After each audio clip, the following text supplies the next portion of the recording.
Hey, good morning. It's Sunday, September 13th.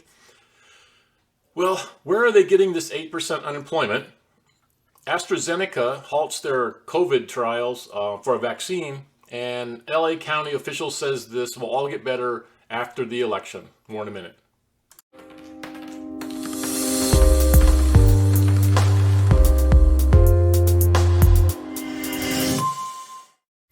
Okay. Hey, I've been reading, you see on the news that they keep saying unemployment is about 8%.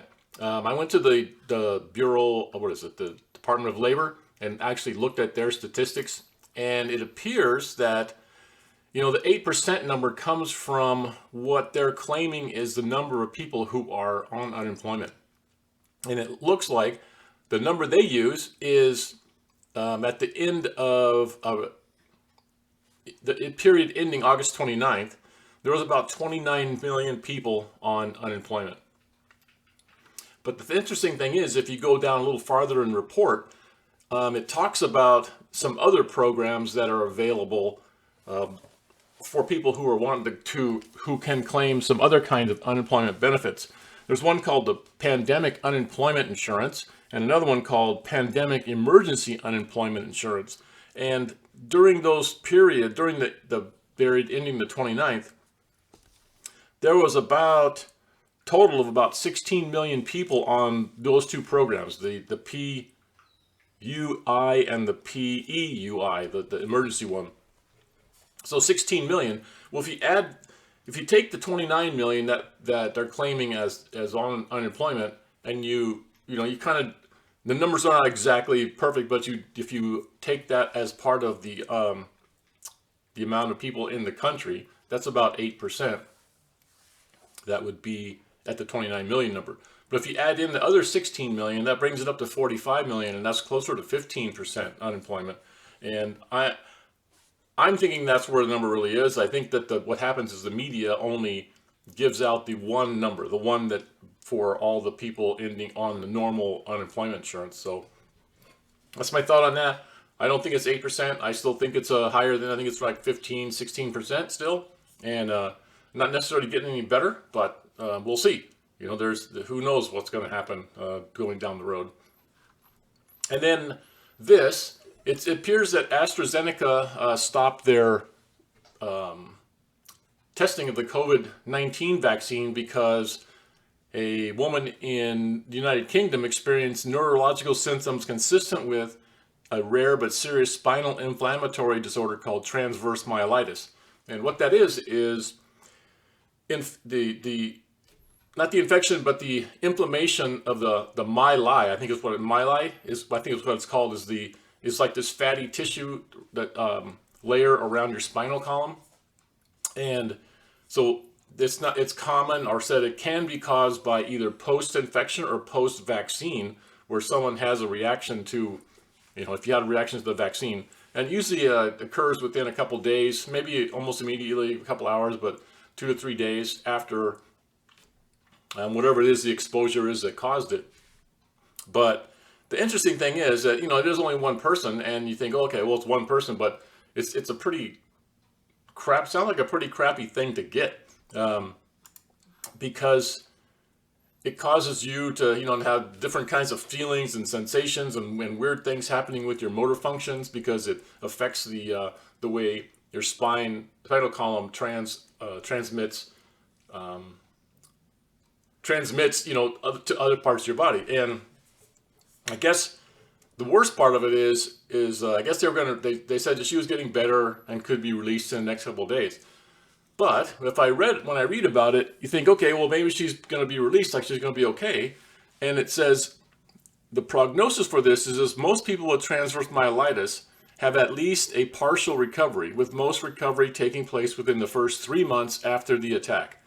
For some people, recovery may be up to 2 years, and in some cases longer.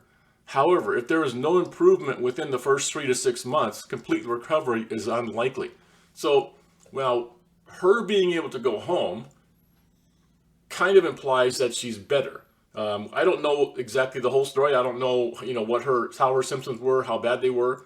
But when you look at the prognosis of what what has to happen in 4 years of recovery and what's possible that you may not recover completely, even after months. That's not a good thing. That's not something I want to, go inject into me and take the chance that that's going to happen. I think the other thing is that we look at vaccines, and many times vaccines take years and years to develop to make sure that they're effective and don't cause horrible reactions like this poor woman had. And you think about the things that they've been working on the AIDS problem for 40 years, and we still don't have any kind of vaccine for that. There's medicines they can give you to help eliminate or reduce or totally reduce the effects of having AIDS, but there's no easy button. There's no shot that just fixes it. We finally developed one for polio after many, many years, and I know that the media and some people, will say, well, look, you can get the flu vaccine every year, and that's true, but you're not getting a vaccine. You're getting either a weakened or reduced somehow virus load that your body's going to build some immunities to, and hopefully the next year when the flu comes around, the one that is the active flu virus that year has not mutated so much that the antibodies you have from the previous flu shot have no effect on it because it doesn't recognize it. It's not close enough for your antibodies to go, oh, that's the same thing we've had before. Let's take care of that. So I don't see how we're going to have a vaccine anytime soon, which even if they do, there's no freaking way it's going in my body. I'm not taking no shot. They're not gonna do that. I don't care what they say. I'm not getting the shot. I don't get the flu shot, and I'm not going to get this COVID vaccine either. It's not going to happen unless it's a gun to my head, and even then I'm not sure what I do, but I'm not getting no shot. But the interesting thing is, because they're really pushing this, that there's going to be a vaccine and things will get all better. And it kind of brings me to another article about the LA, what was she? She's the LA public health director. She kind of accidentally admitted that, this is all going to go away and get better after the election. It's interesting that she says, well, we just look at the timing of everything, and it seems to us that the more realistic approach to this would to think that we're going to be where we are now until after we are done with the election. So I think she kind of let that slip out, and sure, she's just a low-level, bureaucrat up in LA, but I think she's probably representative of many bureaucrats, especially, I won't say left-leaning ones, or the ones who are in power in most of the big cities, like Los Angeles, that this is going to get all better after the election, assuming that Joe Biden is elected. So we'll see. I mean, I just think it's interesting that it's like all of a sudden, well, the virus is going to get better right after the election, when I don't think that's the case. I think we're going to be with this. This is going to be with us for a long time. Next year it'll be, COVID 19.5 or something else, but it'll be around. It's just like the swine flu and the other flus are still around. They never leave. They just go dormant, and then all of a sudden they'll kind of raise their ugly head one year, and we'll have a mass of people getting that particular strain of flu. So I don't know. I mean, what can we do?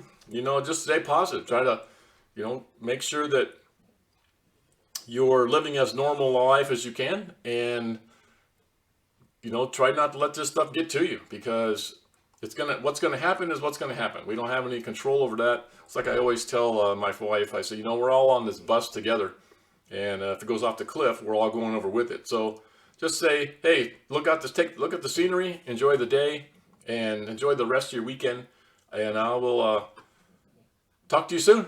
Thanks.